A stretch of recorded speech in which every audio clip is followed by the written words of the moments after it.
Olá, sejam bem-vindos ao podcast Síndrome Mental Falácio. E o entrevistado de hoje, ele parece um pouco tímido, vou ter que chamar alguém que vai falar comigo. Então, eu trouxe para falar pelo gatinho a doutora Luciana Uliana, médica veterinária, especialista em felinos, com 3 pós-graduações em clínica e cirurgia feita no exterior. Então, doutora Luciana, o que nós vamos falar por esses felinos? Muito prazer estar aqui com você e fique muito à vontade para perguntar o que você gostaria de perguntar para o Onyx. Estou aqui para responder por ele. Afinal, o que os gatinhos gostam na convivência com os humanos? É muito particular de cada um, mas todos eles, com certeza, né, gostam de carinho com uma reserva diferente do cão, né, que te recebe com aquela alegria toda, mas não é verdade que o gato gosta da casa e não gosta do dono. Eu não gosto de ouvir esse tipo de coisa, né, ele realmente gostam sim dos seus tutores e da presença e sentem falta de verdade, né.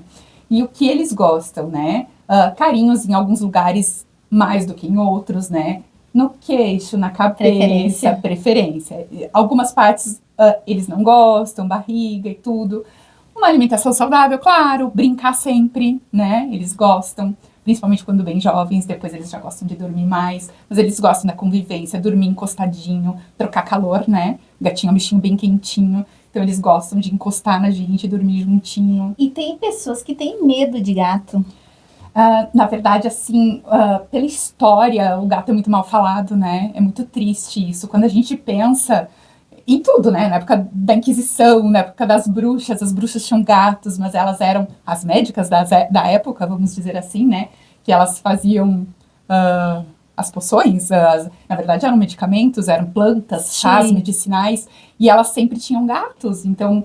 Porque eles comiam os ratos, elas viviam com eles e se livravam das impurezas, enfim. Só que desde a época da Inquisição, da igreja, os gatos eram muito mal falados. Então, até hoje, né, a gente vê muito desenho animado, muito filme, que o cachorro é o bonzinho e o gato é sempre o vilão. E é muito triste isso, a gente tem que mudar essa ideia, porque não é verdade. Então, vem de muito tempo.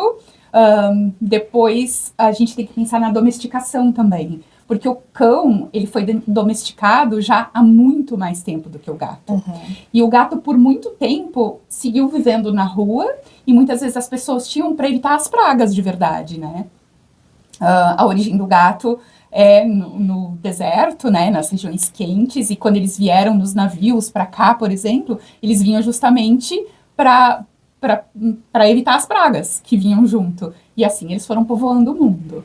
E qual que é a principal vantagem, então, de ter um gatinho?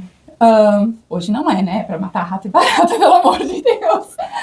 Mas a principal vantagem hoje, em todos os aspectos, né? Até de saúde, até de emocional, né? Eles são animais que precisam... são um pouco mais independentes, não é que eles não precisam da gente, mas um pouco mais independente do que o cão.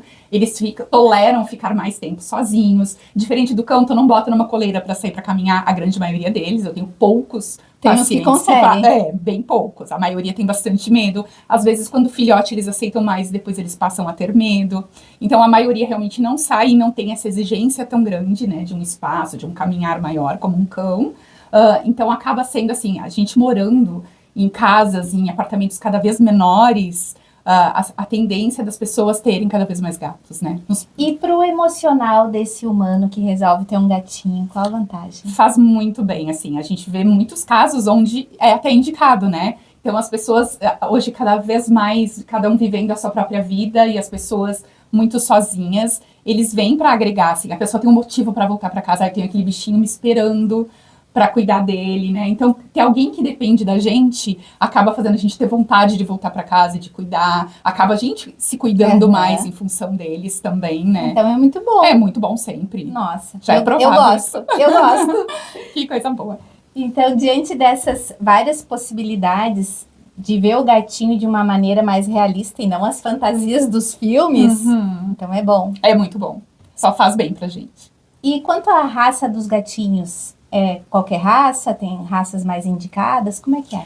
Então, na verdade, quando a gente estuda sobre as raças, tudo, né, todas as raças têm algumas características, né, umas mais dóceis, algumas como uns bibelôs, né, a grande maioria dos felinos que eu atendo são sem raça, graças a Deus, as pessoas seguem adotando bastante, e a preferência por raças ainda para cães é muito maior, ainda é muito maior, mas o que a gente vê é, assim, um número crescente de gatos, assim, antes o número de gatos perto de cachorro era muito inferior, e hoje em dia tá mudando, e nos países mais desenvolvidos isso aconteceu primeiro, e isso vem invertendo, né, mas em relação à raça para gato não acontece muito não, que bom, eu fico feliz. Não, mas que interessante essa reversão que tu de falou, cães e gatos? Mesmo apesar dessas histórias de filmes, Idade Média, tudo isso as pessoas conseguem vem ver. tendo uma paixão maior por gatos, isso que tá acontecendo, né, então por que eu falo dos países mais desenvolvidos? Isso que foi acontecendo, vivendo em lugares menores, a vida louca, corrida, então as pessoas cada vez mais buscam gatos por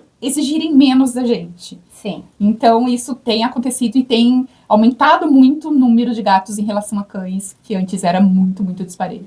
E como que tu vê, assim, a relação das pessoas cuidando dos bichinhos? O estilo de vida das pessoas tem uma influência no bichinho? Total, tem total. O que eu vejo, assim, de tutor de cão e de gato, bastante diferente. O tutor de gato é extremamente mais exigente. E mais cuidadoso, extremamente. Isso é muito visível. Vejo essa exigência, assim, as pessoas, quando tem gato, acaba, assim, na grande maioria das vezes, tendo mais que um. Diferente de tutor de cachorro, porque aí pensa, o gatinho não sai de casa para passear, eu vou ter mais um, para ele ter companhia, e é viciante. É muito viciante. Eu tenho 4.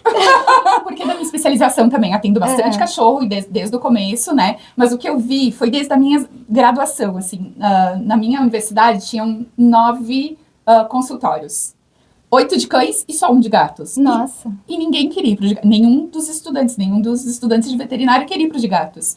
E tu viu uma oportunidade. Eu vi uma oportunidade e eu tinha pena também. Eram as duas coisas. E eu comecei a ir pro de gatos, depois eu fui para uma clínica atender gatos, porque ninguém queria atender gatos, e eu fui me apaixonando por isso. Eu tinha um professor especialista em felinos, Dr. Valdo, muito bom, maravilhoso, e ele fez me apaixonar mais ainda. Meu trabalho de conclusão de curso foi... Não, é apaixonante. É apaixonante. Eu, como tenho meu gatinho, acho muito apaixonante. E é cada vez mais. Aí, quando tu te envolve, é cada vez mais. E outra coisa que fez eu decidir por isso, além, né, dessa aversão de alguns, e que acabou sendo a minha paixão, foi que não é um cachorro pequeno. Gato é um bicho totalmente diferente. Tem que ser medicado de maneira diferente, tem que ser tratado de maneira diferente, e não como um cachorro pequeno. Faltava conhecimento no passado. Eram menos experiências. Bom, que bom que já tem hoje em dia. Graças a Deus. E diante de toda essa experiência que tu adquiriu com os bichinhos, com a tua vida profissional, se teu avental falasse, o que é que ele diria para nós? Meu Deus, diria muita coisa. Em relação a mim, né, a médica veterinária Luciana, seria que, com certeza, eu sou muito realizada na minha profissão, que de maneira alguma eu escolheria outra coisa, eu não tenho a menor dúvida do que eu escolhi. Em relação aos meus pacientes, eu acho que a grande maioria deles gosta de mim, sabe que algumas coisas eu tenho que fazer que é pro bem deles, eu espero que seja assim. No geral, eles me recebem bem, alguns com medo, mas no geral bem, e entendem. E quanto aos meus clientes, eu tenho um feedback muito bom com os tutores dos meus pacientes, e também não atendo todas as áreas, às vezes tem uma oftalmo, às vezes tem uma ortopedia, e eu tenho que indicar colegas, e graças a Deus eu tenho colegas maravilhosos também para indicar. Então, que coisa boa! Eu agradeço todas essas informações que são muito importantes para a qualidade de vida do humano e do bichinho. Muito obrigada. Obrigada a você, foi um prazer.